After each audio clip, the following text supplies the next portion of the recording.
21শে ফেব্রুয়ারির বই মেলাতে আমরা দেখেছি তসলিমা নাসরিনের বই বিক্রি করার মতো দুঃসাহস করেছে। এমনকি ওই স্টলের যিনি মালিক তিনি ছাত্রদের গায়ে হাত তুলেছেন, সে এখনো স্বাধীনভাবে ঘুরে বেড়ায়। তসলিমা নাসরিনের বই বাংলাদেশ আন্দোলনের পরে বিক্রি করে, আর সেই স্টলের যিনি প্রোভাইডার তার কোনো শাস্তিমূলক ব্যবস্থা নেওয়া হলো না। এটা অন্তত তাওহীদি জনতা মেনে নেবে না।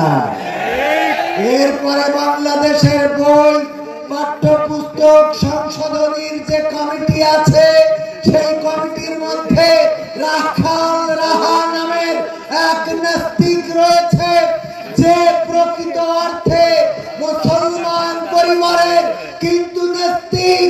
এই রাখাল রাহাকে পাঠ্যপুস্তক সংশোধনী কমিটিতে আজ পর্যন্ত রাখা হয়েছে।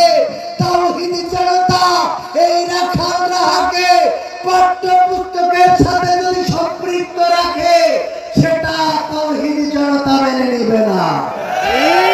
তাওহীদি জনতা রক্ত দিতে শিখেছে, 52-তে রক্ত দিয়েছে, 71-এ রক্ত দিয়েছে, 24-এ রক্ত দিয়েছে, আবার যদি প্রয়োজন হয় রক্ত দিবে।